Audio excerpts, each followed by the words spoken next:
Black ಪೆಪ್ಪರ್ಗೆ ಸಿಕ್ಕಾಪಟ್ಟೆ demand.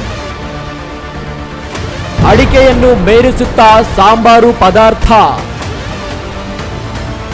1000 ಗಡಿ ದಾಟುತ್ತಾ KG pepper ಬೆಳೆ.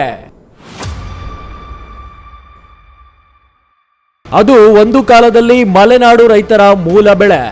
ಕ್ರಿಸ್ತಪೂರ್ವದಲ್ಲೇ ಬಹುಬೇಡಿಕೆಯ ಸಾಂಬಾರು ಪದಾರ್ಥ ಎಂಬ ಹೆಗ್ಗಳಿಕೆ ಬೇರೆ. ಆ ಒಂದು ಬಳ್ಳಿ ಹಬ್ಬಿಸಲು ರೈತರು ಅಡಿಕೆಯನ್ನು ಆಧಾರವಾಗಿಟ್ಟುಕೊಂಡಿದ್ರು. ಆದರೆ ಇವತ್ತು ಅಡಿಕೆಯನ್ನೇ ತನ್ನ ಆಧಾರವಾಗಿ ಮಾಡಿಕೊಂಡಿದ್ದಾರೆ. ಅಂದಹಾಗೆ ನಾವು ಇಲ್ಲಿ ಹೇಳ್ತಾ ಇರೋ ವಿಷಯ ಮಲೆನಾಡಿನ ಕೃಷಿಯಲ್ಲಿ ಕಪ್ಪು ಬಂಗಾರವೆಂದೇ ಕರೆಸಿಕೊಳ್ಳುವ ಒಂದು ಕಾಲದಲ್ಲಿ ಮಲೆನಾಡಿನ ರೈತರ ಜೀವನಾಡಿಯಾಗಿದ್ದ ಭಾರತ, ನೈಜೀರಿಯಾ ಸೇರಿದಂತೆ ವಿವಿಧ ದೇಶಗಳಲ್ಲಿ ಬಹುಬೇಡಿಕೆಯ ಮನ್ನಣೆ ಪಡೆದಿರುವ ಸಾಂಬಾರು ಪದಾರ್ಥ. ಅದುವೇ ಬ್ಲ್ಯಾಕ್ ಪೆಪ್ಪರ್ ಅಥವಾ ಕಾಳು ಮೆಣಸು. ಸದ್ಯ 2 ತಿಂಗಳಿಂದ ಈಚೆಗೆ ಕಾಳು ಮೆಣಸಿನ ಬೆಲೆ ಗಗನಕ್ಕೇರಿದ್ದು 500ರಿಂದ 800 ರೂಪಾಯಿಗೆ ರೈತರಿಂದ ಖರೀದಿಯಾಗುತ್ತಿದೆ. ಇನ್ನು ಸದ್ಯದಲ್ಲೇ ಇದರ ಬೆಲೆ 1000 ಗಡಿ ದಾಟುವ ಸಾಧ್ಯತೆ ಇದೆ. ದಿಢೀರ್ ಇದರ ಬೆಲೆ ಗಗನಕ್ಕೇರಲು ಕಾರಣ ಆದ್ರೂ ಏನು? ಹವಾಮಾನದ ವೈಪರೀತ್ಯದಿಂದ ಇದರ ಬೆಲೆ ಇನ್ನಷ್ಟು ಹೆಚ್ಚಾಗುತ್ತಾ? ಎಲ್ಲೆಲ್ಲಿ ಅತಿ ಹೆಚ್ಚು ಕಾಳು ಮೆಣಸು ಬೆಳೆಯುತ್ತಾರೆ? ಇನ್ನು ರೈತರು ಇದರ ಹಿಂದೆ ಮುಗಿಬಿದ್ದಿರೋದಾದ್ರೂ ಯಾಕೆ ಅನ್ನೋದನ್ನ ಮುಂದೆ ಹೋಗ್ತಾ ನೋಡೋಣ ಬನ್ನಿ.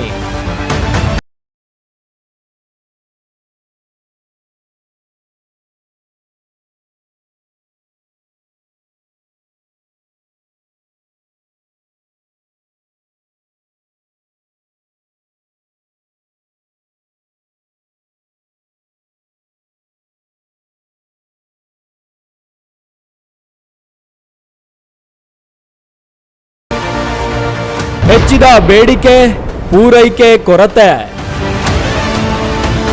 ಕಾಳು ಮೆಣಸಿಗೆ ಡಿಮ್ಯಾಂಡ್ ಅಪ್ಪೋ ಡಿಮ್ಯಾಂಡ್.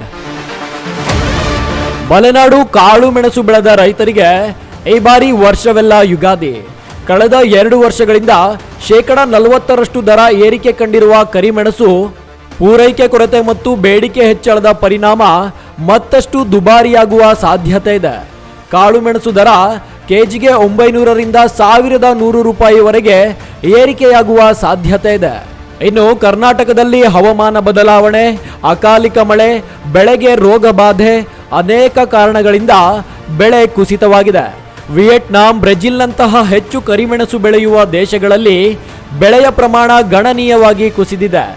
ಇದರಿಂದ ಪೂರೈಕೆ ಮೇಲೆ ಹೊಡೆತ ಬಿದ್ದಿದೆ. ಮತ್ತೊಂದೆಡೆ ಬೇಡಿಕೆ ಕೂಡ ಹೆಚ್ಚಾಗಿದೆ ಎಂದು ಮೂಲಗಳು ತಿಳಿಸಿದ್ವು. ಕಳೆದ ವರ್ಷ ಬರಗಾಲದಿಂದಾಗಿ ಹೂ ಬಿಡುವಿಕೆಯ ವಿಳಂಬವಾಗಿತ್ತು. ನಂತರ ಹಠಾತ್ ಮಳೆಯಿಂದಾಗಿ ಬೆಳೆಯ ಮೇಲೆ ಪರಿಣಾಮ ಬೀರಿತ್ತು. ಇದು ಒಟ್ಟಾರೆಯಾಗಿ ಉತ್ಪಾದನೆ ಮೇಲೆ ಪರಿಣಾಮ ಬೀರಿತ್ತು. ಇದರಿಂದಾಗಿ ಪ್ರಸಕ್ತ ಋತುವಿನಲ್ಲಿ ಉತ್ಪಾದನೆಯು 40% ಕುಸಿತ ಕಂಡಿದೆ.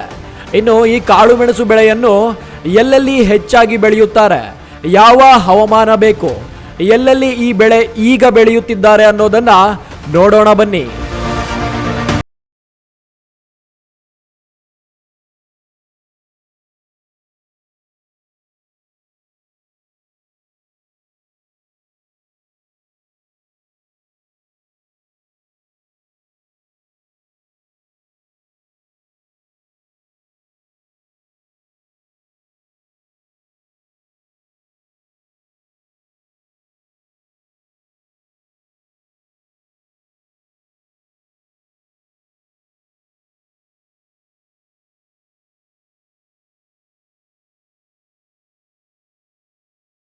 ಕಾಳು ಮೆಣಸು ಬೆಳೆಗೆ ತೇವಾಂಶವುಳ್ಳ ಗಾಳಿ, ನೆರಳು ಪ್ರದೇಶ ಮತ್ತು ಚೆನ್ನಾಗಿ ನೀರಿನ ಅಂಶವಿರುವ ಮಣ್ಣು ಬೇಕಾಗುತ್ತದೆ.